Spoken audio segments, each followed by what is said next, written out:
Sorry about that. Shaking the table so hard here that I knocked my camera off.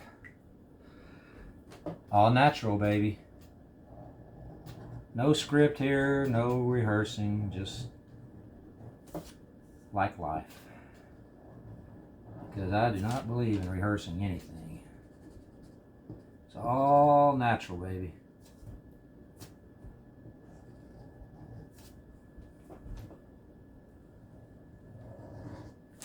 All right. Yeah, I guess he's kind of a cool sunshine, but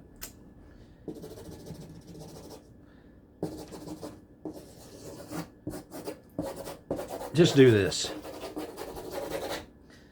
And always, when you get done with your piece of work, I forgot to do that on the last pieces. We'll do it on this one.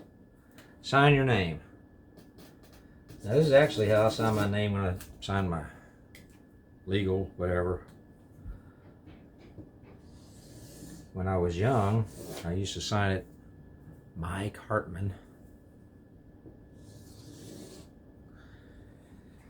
All right, so let's do something else. Let's see what's next. Let's just do some free-flowing designs with a big, thick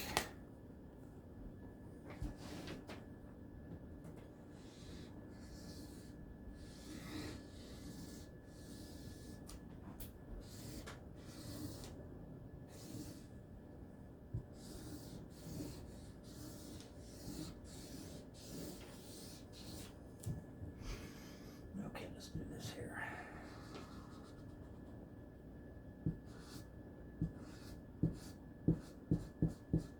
Well, I'm gonna have to leave that last video the way it came out with the camera falling because I've got too much on it, so you'll just have to, if anyone sees it, just know that I'm weird. My wife calls me an enigma. She says most people don't understand you. And I told her the other day, I said, God, I guess it's going to be kind of weird trying to do YouTube videos if I'm an enigma.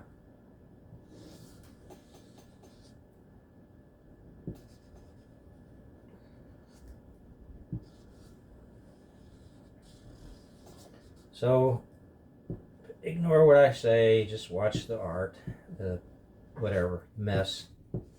Because in the end, that's really all that matters. Just enjoying it. A little graphic here and a little geometric there, you know. Let's see here. Okay. What can we do with this? Let's see here. Got that. This is the shiny side of the freezer paper. And for some reason, it will not take certain colors. So, I just have to experiment here. As you can tell, this whole thing is an experiment. But let's do some black and red, you know? Okay, what I'm gonna do here is outline it. Take your red, and it will give it a really nice effect.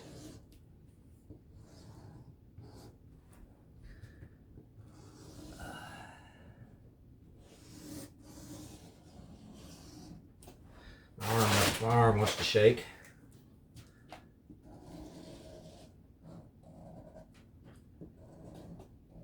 My brother from Vegas called me the other day. I don't hardly hear from him that much. He, like I said in one of my videos, he was customizer. You know, started getting in some really high dollar paint jobs, 40, 50 grand on custom cars. And his last job about 7 or 8 years ago was for a very well-known heavy metal. You know, they have one of the world's top-selling bands, and the guy loves custom cars and hot rods. And he heard about my brother, and my brother Johnny was getting into doing that, but he got cancer, lost one of his kidneys, and got a flu shot, and ended up with Guillain-Barré syndrome and paralyzed part of one of his side, left side, I think. So he got into doing a little bit of custom metal fabricating, like art, like my daughter does. And next thing you know, he's doing furniture. He's a very good fabricator. And he told me yesterday, he said, man, I've got so much work, I don't know what to do. And he can only work just a few hours a day. So my point is, it doesn't matter what you do. If you find someone that likes your work, loves your art, loves your music, whatever, you can make a living at it. You don't even have to make a living. You just want to do it for fun. Like my daughter, she sings. I don't know if you guys ever heard of Green Hall in Green, Texas. We live not too far from there, about 12 miles. And I think they just pay her 40 or 50 bucks, and she just loves doing it. My nephew has the band. He's the head of the band, the Georges. And, you know, she does that. Well, she hadn't done a lot of it here lately because you know what? That thing out there. So see what I'm doing here? It's just random. You know, I kind of live a random life. It reflects my art. It's random designs. My life is a lot like that. I mean, if it wasn't for my wife, and I don't think she likes living a really organized life, but she does. If it wasn't for my wife, I don't know where I'd be. So I have some, you know, some of my life is fairly normal, but for the most part, it kind of looks like this right here. Every day that I wake up, one day I'm like this, next day I'm like this. And then another day what am I doing? You know, but that's kind of how I grew up, man. My dad, he got disabled when he was 32. We moved out of Houston. And we moved to the country, a little town where they make Shiner beer.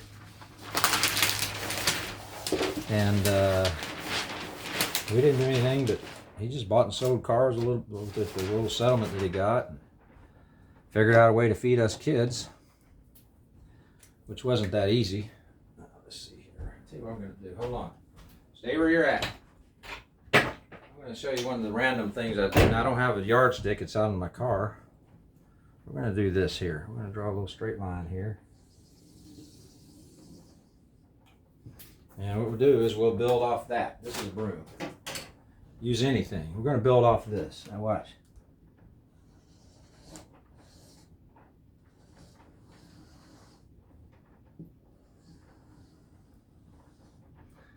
We're going to build off this. We're going to do like kind of like one of those little pinstriping designs I was telling you about that I did on cars.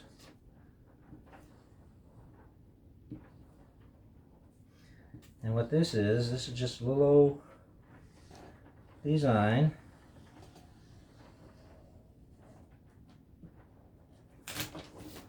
And it's just kind of a neat little thing, you know. It'd be good for like a border on something. Okay, what goes with green? I do not like red and green.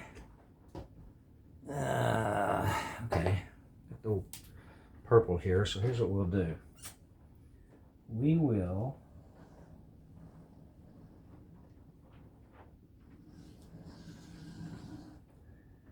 this. These are designs that I used to put on cars. Similar, I mean, you know, some of them look different. Well, I'm just doing a little more than normal than what I would normally done. A little flame here. I used to do a lot of this right here. People didn't want flames all over their car, you know, crazy painted, so I'd do some little stuff like that. So you get my drift. Like I said, I'm not a artist like Mr. Ross or some of these cats on YouTube. This is what I like to do. This is what I've been doing for more than half a century. See, that's just a neat little design. You could take something like this, buy you like a 1 foot canvas by 3 feet or 2 feet. Do something, paint it like black and do this in like white and gray or yellow. And guess what? can hang it on your wall in your bathroom or wherever you want to hang it. You know, maybe brush different colors, fade them in and out, and then go in here with, you know, do some dark background colors or just one color, and go in here and do what you want to do. That's how I did it, man. That's how I do it. That's how I did it, and that's how I do it. So I think you get the idea here. Now on this one here, I'm going to put a little. I'm going to try and do a little small signature. I can't see too well like I used to. Mikey did it. That was my signature. That's what I used to sign on all the cars with my little smirk. That was my buddy Joe. He gave me that idea. Actually, he's the one that started. Mikey did it. Every time I'd stripe a car for him, I go, Mikey did it. Or somebody call and say, hey, who striped those cars? Mikey did it. And then he always told me I was real cynical, which being a pinstriper makes you cynical. And so I started putting this little tiny, I don't know if you can see it, blow up your camera and you can see it's a little mean face with a little cynical mouth. Okay, that's it.